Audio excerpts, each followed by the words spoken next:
Let's move on to Jessica Davis, who is our PharmD. She's going to talk about the financial toxicity involved with some of these new treatments that can be quite considerable. So, Jessica. Thank you, Dr. Amin. So we're going to switch gears, in talking about how we can treat melanoma and some of the toxicities and talk about some financial ramifications. Just a disclosure, I am not a financial coordinator or an insurance expert. So a lot of what we're talking today is based on data that we do have available and kind of our experience with our patients. So we're going to define what financial toxicity is and talk about implications specifically for patients with melanoma, and then importantly, think about ways that we can reduce financial toxicity. So we heard a lot about how we treat patients with melanoma. We think about the cost of surgery, the cost of treatment, radiation potentially, as well as scans, but other things that we have to think about include time off work, as well as other costs associated with care like transportation. Since I am a pharmacist, we're going to spend a lot of time talking about the cost of treatment related to medications, but certainly other parts of care do, contribute to financial toxicity. So what do I mean when I say financial toxicity? So we're specifically talking about the financial or economic burden associated with having cancer. So this can specifically be material hardships like direct out-of-pocket expenses, but we also need to think about what that means psychologically, such as the anxiety or worry about paying for all of this, as well as different coping mechanisms like spending less on food so that you're able to afford medications. About half of patients who either currently have cancer or are survivors of cancer have some type of financial toxicity, and it is more common in our patients with lower socioeconomical status. It can be associated with different racial or ethnic minority groups, as well as our younger patients. One trial that looked specifically at financial toxicity in patients with melanoma sought to report financial toxicity in patients with melanoma who received immunotherapy, as well as describing the association of financial toxicity with quality of life. So this was a cross-sectional survey, again, of patients with melanoma that received an immune checkpoint inhibitor, and they looked at a specific comprehensive score and measured quality of life using a particular survey that has been validated. The cost scores are reported here, but I think importantly, we found that younger patients, so those less than 65 years of age, reported higher financial toxicity and more financial difficulties. And financial toxicity was significantly correlated with global quality of life. So really what we're learning is that patients and providers need to address these questions about cost and concerns of our patients. And so we're going to take a deeper dive into how we can do these things. There's also some data to indicate that financial toxicity is not limited to the patient itself, which I think makes a lot of sense. Our families and caregivers are important in caring for our patients. And so we know that the cost of cancer care affects family members as well as the patients themselves. Parental cancer history is associated with increased economic risks for minor children. So we have increased worries about food running out, paying monthly bills such as rent and things like that. And we also have data to show that we do have increased financial burden on family members of patients with cancer, which probably doesn't surprise a lot of people listening to this. We do need more research to kind of characterize and also help us determine how to relieve some of this burden on our families and caregivers. Now, I wanted to take a minute to talk about the actual cost of some of these drugs. So thinking about immunotherapy, we learned a lot about how we can use immunotherapy in the treatment of melanoma. but it's also being used in other types of cancer. And you can see the graph on the left that we're really seeing a significant increase in market size for these types of medications. This graph is in billions of dollars. And so I think that really just shows how much these cost. The cost to each particular patient does depend on the insurance plan. Medicare, typically these are billed through Part B, and typically our patients have a 20% deductible. So they're paying 20% of the cost of the medications, which can be significant because these types of medications do have a high cost.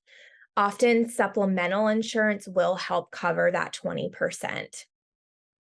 Commercial insurance really varies by plan, and it is typically based on the deductible and maximum out of pocket, so that can be a little bit harder to predict. Oral targeted therapy, like the BRAF/MEK inhibitors that we talked about, are also very expensive. However, these differ from the immunotherapy agents because these are billed through the prescription drug coverage plan. So for our Medicare patients, this is Part D. Typically, the Medicare plans require patients to pay a percentage of the drug's price, so usually 25%, but again, that does vary on the plan. So if we take an example of one of these medications, the cost of dabrafenib is approximately $10,000. So if you're looking at paying 25% of that, that's still over $2,500 per month, which is just not feasible.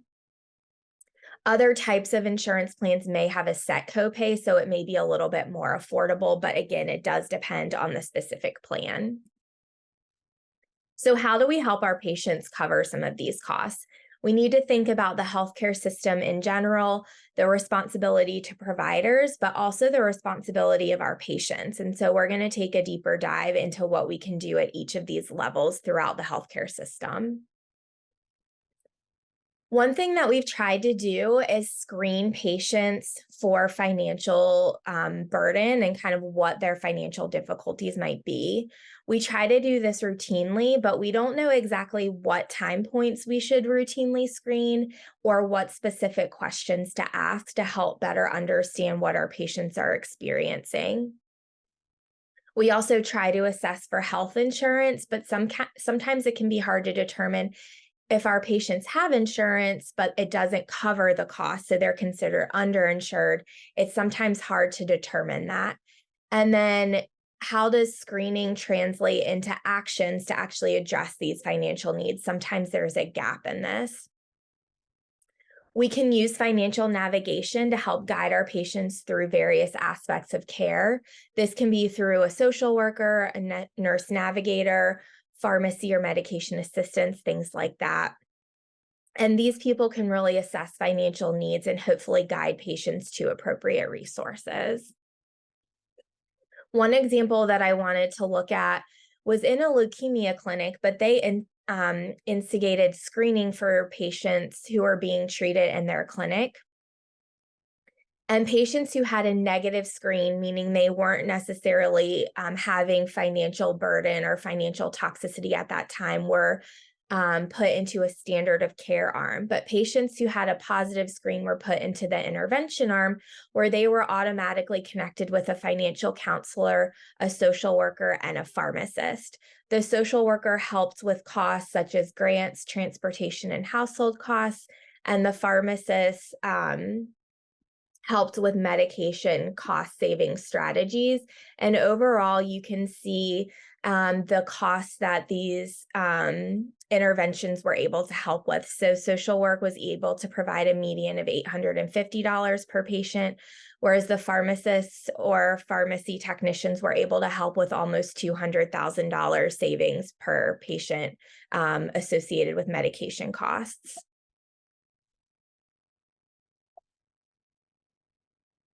Sorry, my screen froze. So some strategies to help with medication costs include copay cards, which may be available through the pharmaceutical manufacturers. However, these are not able to be used for our government-funded insurances like Medicare or Medicaid. Patient assistance programs are also available. These are typically what we think about with the manufacturers providing free drug to our patients. These are available for all insurance types or patients with no insurance, but it is income-based. So occasionally I will have patients that make too much income to qualify for this type of assistance. And then there are other grants that are available through foundations or other sources, but again, these are typically income-based. I wanted to give you just an example of what this looks like based on different manufacturers. So I have the manufacturer or assistance program on the left, and then what copay assistance looks like for our commercial insurance, and then providing free drug for patients who qualify for patient assistance. So you can see typically for copay assistance, patients are looking at somewhere between $0 to $25 copays per month, up to a certain maximum. So again, just an example for you to be able to reference what I'm talking about. There are also a couple of other assistance and reimbursement websites out there, including Needy Meds, that can help us determine what other options might be available for our patients. So when I think about the responsibility or what type of questions we can ask from our perspective as the provider, I think about what type of job roles or responsibilities our patients have and what type of limitations this might have based on the treatment, side effects, and cancer-related symptoms. We can talk about different treatment options and some of the benefits that might be for taking oral medications versus IV therapy. Of course, we want to offer the most efficacious treatment for our patients, but sometimes it can, make a big difference for our patients if they're receiving IV versus oral treatments. We can also think about extended interval dosing so we can have potentially less frequent infusions to help our patients. And then we also talk with our patients about goals of care. Are we trying to do aggressive treatment, or are we moving more towards best supportive care, as this can also help us think about the cost of some of these different treatment options. I think overall we're more aware of different solutions. Our group does have a financial toxicity tumor board where we discuss challenging cases or different opportunities for providing financial assistance. And this is just an example of what we've been doing from kind of a provider and healthcare system to help our patients. So some institutions do have specific processes such as social works or nurse navigators, specialty pharmacy, and financial counselors to help our patients. And then just being aware of other options that you can refer patients to, such as grants or patient assistance programs. I also wanted to spend just a minute talking about the Mark Cuban Cost Plus Drug Company, as I've heard a little bit more about this in the past few months. So for those of you who might not know, this Mark Cuban Cost Plus Drug Company provides affordable generic medications to patients who are either uninsured or underinsured. And they set their costs based on the actual cost of obtaining the medication with a 15% markup and a $5 shipping fee. So I have some examples here. On the left are all current cancer medications that are available through this program. I've highlighted two that may potentially apply to our melanoma patients. So imatinib we can use in patients who have a particular mutation called c-KIT. And then temozolomide is an oral chemotherapy that we can sometimes use for our patients. So you can see the significant improvement in cost from the retail price versus through this program. And then I have a list of other common medications that our patients might be prescribed as well, just again, as some examples for you to reference. So this could be potentially be an option for assistance for some of our patients. So you might be thinking, I thought generic medications were supposed to be cheaper. So one study sought to look at the potential savings for Medicare Part D plans, looking at using this Mark Cuban drug plan of 7 oncology drugs. And there was a potential savings of $661 million with a range there based on the particular Part D plans that were included. And so I think that just really speaks to, although, yes, generic medications are typically cheaper, there is still some benefit to looking into other options rather than using insurance plans alone. So we've talked about some options from a healthcare system perspective, from a provider perspective, but what about the patients? I think it's really important that we emphasize the importance of discussing concerns with the healthcare team. I know are trying to ask more questions and screening patients, but we don't know if there's a problem if our patients don't talk to us. I know that there are barriers related to reluctance. Sometimes cultural differences play a part, or if you're meeting a new provider, sometimes you don't have that trust in the relationship yet. But it is important to provide as much notice as possible when insurance changes are anticipated so that we can make sure that you're staying on treatment and there are no gaps in care. Sometimes we have access to different programs through the institution that can help cover those gaps in insurance. You might be asked to provide documentation when needed. Sometimes income or tax paperwork is required for assistance. And then always, please ask us questions. Again, we don't know if there's a problem unless you ask or tell us. And so we're always happy to either answer questions or direct you to those who can assist more if we ourselves don't know the answers. So overall, we know that financial toxicity will affect a large percentage of our patients, including patients with melanoma. We can implement solutions at a health system, provider, and patient level, but most importantly, I think it's important for us and for our patients to know that there are options out there for medication assistance, and these can include grants, manufacturer assistance, and copay cards, among others. So really just knowing that these options exist and when to ask for help, I think is really key. I know that was relatively quick, but again, I'm happy to answer questions. And I will stop sharing my screen now.